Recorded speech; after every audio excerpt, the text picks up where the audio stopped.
A very good morning, dear students. As in the previous videos, we have discussed about the generation of computer that we have learned from the reference books. Okay, so from today onwards, we'll continue our chapters from the active computer book, and our first chapter is the computer and overview.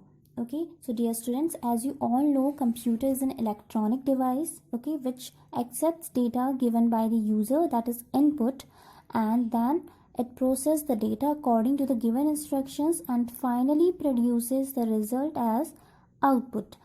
So computer क्या है? एक electronic device है जो data accept करता है, that is input. Okay, जो भी data वो एक्सेप्ट करता है उसे हम इनपुट कहते हैं. उसके बाद वो डेटा को प्रोसेस करता है according to given instructions.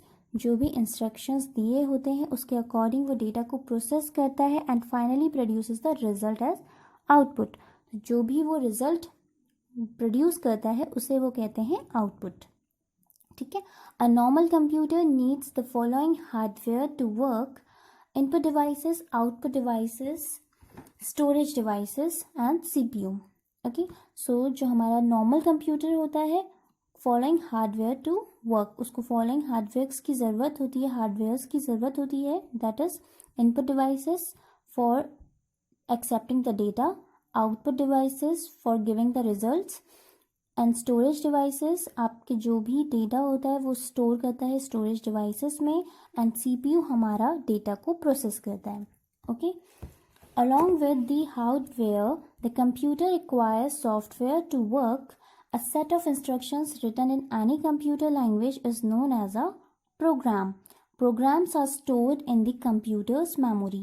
Okay, so सिर्फ हार्डवेयर्स की ही ज़रूरत नहीं होती हमें कंप्यूटर रन करने के लिए, हमें सॉफ्टवेयर्स की भी ज़रूरत होती है. ठीक है, हार्डवेयर्स के साथ साथ हमें कुछ सॉफ्टवेयर्स की भी ज़रूरत होती है ताकि हम अपने टास्क को कंप्लीट कर सकें.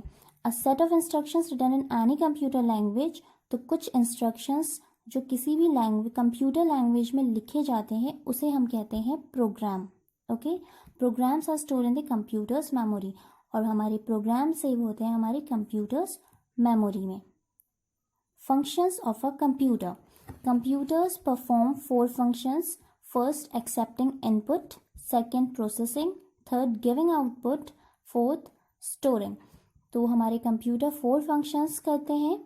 फर्स्ट है डेटा को एक्सेप्ट करेंगे. ठीक है, एक्सेप्ट करेंगे, वो इनपुट को एक्सेप्ट करेंगे, देन उस इनपुट को, उस डेटा को वो प्रोसेस करेंगे. ठीक है, और फिर जब हमारा डेटा प्रोसेस हो जाएगा तो एक रिजल्ट प्रोड्यूस करेंगे. ठीक है, आउटपुट देंगे, और उसी डेटा को वो स्टोर भी करते हैं.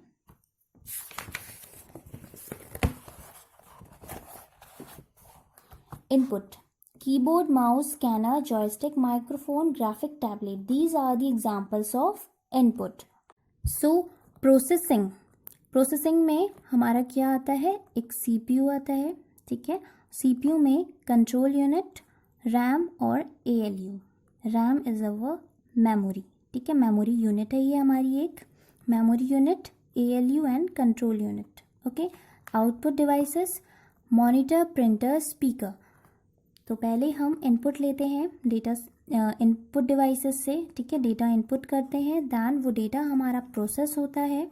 ठीक है, और जब हमारा डेटा प्रोसेस्ड हो जाता है तो इन आउटपुट डिवाइसेस के थ्रू हमारा रिजल्ट प्रोड्यूस होता है. ठीक है, हम अपना आउटपुट, हमारा रिजल्ट इन आउटपुट डिवाइसेस के थ्रू जनरेट करते हैं, शो करते हैं, और हमारे वो डेटा को हम स्टोर भी करते हैं हार्ड डिस्क या फिर सीडी में. ओके, वो हमारा डेटा कहाँ स्टोर हो जाता है? हार्ड डिस्क या फिर सीडी में. Now there are some input devices. What is input devices? A computer accepts data and instructions from you through input devices such as keyboard, mouse, joystick, scanner, microphone and graphic tablet. Data can be in the form of numbers, text, sound or graphics. So what is input? A computer accepts data.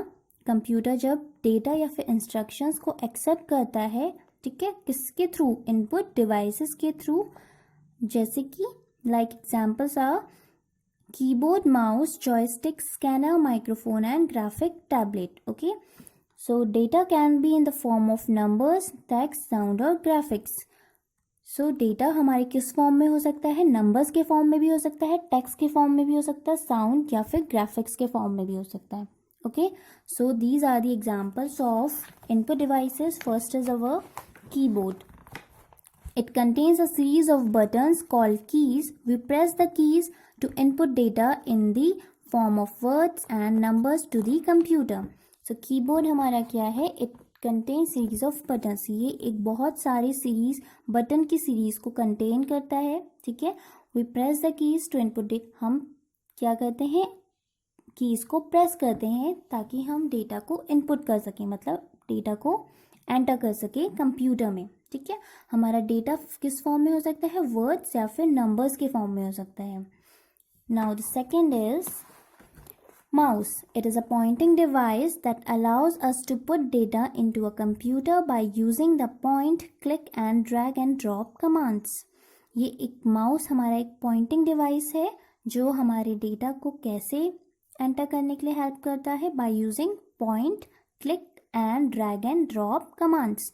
या तो हम click कर सकते हैं mouse के through. ठीक है. अपने कोई भी डेटा किसी भी आइटम को सेलेक्ट कर सकते हैं माउस के थ्रू, और या तो हम ड्रैग किसी भी आइटम को ड्रैग मतलब खींच के लाके कहीं पे भी ड्रॉप कर सकते हैं. ठीक है. कहीं पे भी प्लेस कर सकते हैं. Now the third is scanner. Scanner is a device that helps to input printed pictures and illustrations into the computer by reading the images and translating the information into a form that computers can use. So, scanner क्या है? एक हमारा device है जो help करता है to input printed pictures. कोई भी हमारी जैसे प्रिंटेड पिक्चर्स होते हैं उसे हम स्कैनर में डालेंगे. ठीक है. वो क्या करेगा? हमारी पिक्चर को स्कैन करेगा and stores in the form of that can computer use. ऐसे फॉर्म में स्टोर कर लेगा उस इमेज को. ठीक है. जिसके थ्रू हम कंप्यूटर उस इमेज को यूज कर सके. Okay. Now the next is webcam. It helps to put your image into the computer when you are connected to the internet. So webcam कब यूज़ करते हैं webcam को? It helps to put your image into the computer. जब भी हम कोई internet के through video calling करते हैं, ठीक है, तो ये हमारी इमेज को कंप्यूटर में स्टोर कर देता है. Okay. Graphic tablet. It helps to directly put hand drawn images into the computer. So graphic tablet क्या करता है? हम इससे डायरेक्टली इमेजेस ड्रॉ कर सकते हैं into the computer. Okay. Now the next is joystick. It is a pointing device which is used to play games on the computer. Joystick एक ऐसा pointing device है जिसके थ्रू हम गेम्स खेलते हैं कंप्यूटर में. Okay. Now the next is microphone. It is a hardware peripheral that allows computer users to input audio into their computers. ये क्या है? एक हार्डवेयर पेरिफेरल है. ठीक है. पेरिफेरल मीन्स जो भी हार्डवेयर हमारे कंप्यूटर के साथ कनेक्ट होते हैं उन्हें हम कहते हैं peripherals. Okay. That allows computer user to input audio into their computers. ये पेरिफेरल डिवाइसेस, ठीक है, ये हार्डवेयर पेरिफेरल क्या अलाउ करता है?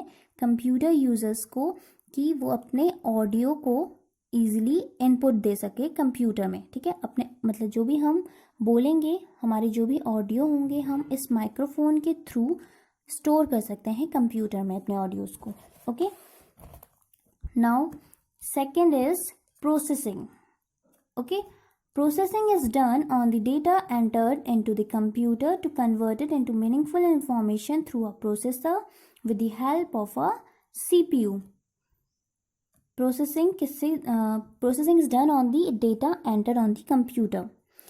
तो जो भी हम डेटा एंटर करते हैं कंप्यूटर में वो डेटा उस क्या होता है? प्रोसेस होता है. ठीक है. To convert it into meaningful information. उस डेटा को प्रोसेस किया जाता है ताकि उस डेटा को हम क्या कर सकें? एक मीनिंगफुल इन्फॉर्मेशन में कन्वर्ट कर सकें through a processor with the help of CPU. तो हम उस प्रोसेसिंग को किसके हेल्प से करते हैं? सीपीयू की हेल्प से। CPU stands for Central Processing Unit, is a processor, sometimes called a microprocessor। ठीक है, सीपीयू को हम कहते हैं प्रोसेसर कहते हैं, और कभी कभी हम सीपीयू को एक माइक्रो प्रोसेसर भी कहते हैं। ठीक है, it is the brain of computer that does all the calculations and runs all the programs. It manages all the operations and carries out the basic instructions which operate a computer. So computer को हम brain of computer भी कहते हैं, जो हमारी सारी calculations करता है, हमारे सारे प्रोग्राम्स को रन करता है। ओके, और ये हम मैनेज करता है हमारे सारे ऑपरेशंस को and carries out the basic instructions which operate a computer. और जिन इंस्ट्रक्शंस के थ्रू हम अपने कंप्यूटर को ऑपरेट करते हैं, हम अपने कंप्यूटर को रन करते हैं, वो सारे इंस्ट्रक्शंस भी हमारे किस में सेव होते हैं? सीपीयू में सेव होते हैं। Okay, so there are some storage devices. ठीक है, हमारी जो भी डेटा होते हैं वो कहाँ पे कहीं पे स्टोर होते हैं। ठीक है, so we will discuss about दो storage devices. First is primary storage, that RAM. A random access memory or RAM is known as primary storage. RAM is the working memory. Data can be read, retrieved and returned stored in RAM by CPU from an address location where the data is stored or where we want it to be stored. When the data is no longer required, we can simply write over it. Thus, we can use the storage location again for something else. So, RAM क्या है? हमारी एक working memory है। ठीक है, एक working memory है जिसके थ्रू हम डेटा को क्या कर सकते हैं? रीड कर सकते हैं, रिट्रीव कर सकते हैं। रिट्रीव करना मीन्स रीड करना, एक्सेस कर सकते हैं, एंड रिटर्न, उसे रिटर्न भी उसमें लिख भी सकते हैं, स्टोर कर सकते हैं अपने डेटा को in RAM by CPU from an address location where the data is stored or where we want to store it. तो हम जहाँ भी अपने डेटा को स्टोर करना चाहते हैं उसकी लोकेशन के अकॉर्डिंग हम अपने डेटा को रीड भी कर सकते हैं और राइट भी कर सकते हैं RAM में by CPU। ठीक है, CPU के through. When data is no longer required, we can simply write over it. तो अगर जब हम उस डेटा को, हमें नहीं चाहिए होता है वो डेटा, ठीक है, हमें उस डेटा की रिक्वायरमेंट नहीं होती है, तो हम उसमें सिंपली ओवरराइट कर लेते हैं। मतलब हम उस डेटा में अपने कोई दूसरे डेटा या फिर इंस्ट्रक्शंस को स्टोर कर देते हैं। Thus we can use the storage location again for something else. तो जिससे हम अपने स्टोरेज लोकेशन को, जिस लोकेशन में हमारा वो पहले वाला डेटा स्टोर था, उस डेटा लोकेशन में हम अपने किसी दूसरे डेटा को स्टोर करने के लिए यूज कर लेते हैं। A computer's performance depends on the power of its processor referred as speed of the processor, the amount of RAM and the speed of the hard drive. So here हमारी जो computer की performance होती है वो किस पे depend करती है? प्रोसेसर की पावर पे या फिर प्रोसेसर की स्पीड पे। ठीक है, the amount of RAM and the speed of hard drive. तो हमारा जो रैम और जो हमारी हार्ड ड्राइव की जितनी भी स्पीड होती है, हमारी कंप्यूटर की परफॉर्मेंस उसी पे डिपेंड करती है। Okay, now the second is storage, secondary storage. The secondary storage is used to store data and programs when they are not being processed. Unlike primary storage, secondary storage is not directly accessible by the CPU. So हमारे secondary storage क्या होते हैं? is used to store data and programs when they are not being processed. So हमारे जो कुछ data और programs continuously use में नहीं आ रहे होते हैं, ठीक है, तो उन डेटा को हम किस में सेव करते हैं? सेकेंडरी स्टोरेज में सेव कर देते हैं।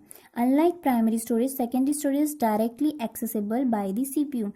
तो प्राइमरी मेमोरी की तरह नहीं, वो क्या करते हैं? Secondary storage is not directly accessible by the CPU.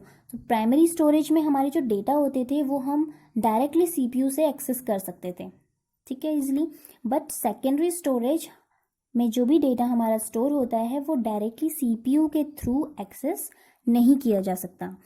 The computer usually uses the input and output devices to access secondary storage and transfer the desired data using the intermediate area in the primary storage. So the computer usually uses the input and output devices. तो computer data को access करने के लिए, ठीक है, secondary storage से किसका use करते हैं, इनपुट और आउटपुट डिवाइसेस का यूज़ करते हैं, and transfer the desired data, और फिर उस डिज़ायर्ड डेटा को जो हमने सेकेंडरी स्टोरेज से लिया होता है यूजिंग, उसको क्या करते हैं, ट्रांसफ़र कर देते हैं using the intermediate area in the primary storage. जिस भी प्राइमरी स्टोरेज में हमें, जिस प्राइमरी स्टोरेज के जिस भी एरिया में हमें उस डेटा को ट्रांसफ़र करना होता है सेकेंडरी स्टोरेज से, ठीक है, वो हम कंप्यूटर के आउटपुट और इनपुट डिवाइसेस के थ्रू ट्रांसफ़र कर देते हैं. Secondary storage stores the data that we have used or information we have derived from processing. Secondary storage stores the data that we have used or information we have derived from the processing. So जो भी हमने data को process करके रखा होता है, ठीक है, तो उन डेटा और इंफॉर्मेशन को सेकेंडरी स्टोरेज क्या करता है, स्टोर कर लेता है. Okay. Primary memory is limited in size, whereas secondary storage media can store as much data as necessary. Primary memory जो होती है हमारी RAM and ROM, वो बहुत limited ही डेटा को स्टोर कर सकता है, ठीक है, whereas secondary storage media can store as much data as necessary. पर हमारी जो सेकेंडरी स्टोरेज मीडिया होते हैं उसमें हम बहुत ज़्यादा से ज़्यादा अपनी डेटा को स्टोर कर सकते हैं. Okay.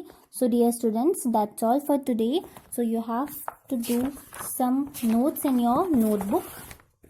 First of all you have to write the computer's definition. A computer is an electronic device which accepts data given by the user, that is input. It then process the data according to the given instructions and finally produces the result as output. Okay. Then write the definition of program. First write program, then write the definition of program. पहले आपको program लिखना है, उसके बाद आपको program की definition लिखनी है. A set of instructions written in any computer language is known as program. Okay. Then write functions of a computer. First is accepting input, second processing, giving output, fourth storing. Okay. Then write input and write the definition of input. A computer accepts data and instructions from you through input devices such as keyboard, mouse, joystick, scanner, microphone and graphic tablet. Data can be in the form of number, text and sound graphics. आपको सिर्फ input की definitions लिखनी है. Okay. And you have to also make this diagram in your notebook. Then write processing. Okay. Processing heading डालेंगे. उसके बाद आपको CPU लिखना है. CPU की आपको डेफिनेशन लिखनी है. Then CPU is a processor, sometimes called a microprocessor. It is the brain of the computer that does all the calculations and runs all the programs. It manages all the operations and carries out the basic instructions which operate a computer. आपको ये definition CPU की लिखनी है. Okay. Then write the definition of random access memory or RAM primary storage. RAM is a working memory. Data can be read and written in RAM by CPU from an address location where the data is stored or where we want it to be stored. When data is no longer required, we can simply overwrite. Thus, we can use the storage location again for something else. Computer performance depends on the power of its processor. आपको यहाँ तक की definitions लिखनी है. Okay. Then write storage. Secondary storage. The secondary storage is used to store data in programs when they are not being processed. Unlike primary storage, secondary storage is not directly accessible by the CPU. Okay. Then you have to write from here. Primary memory is limited in size, whereas secondary storage media can store as much data as necessary. आपको यहाँ से लेके यहाँ तक then this from here this. ठीक है, आपको यहाँ से लेके यहाँ तक लिखनी है डेफिनेशन सेकेंडरी स्टोरेज की। Okay, so dear students, that's all for today. Hope you understand all the topics. Further topics we will discuss on the next video. Thank you.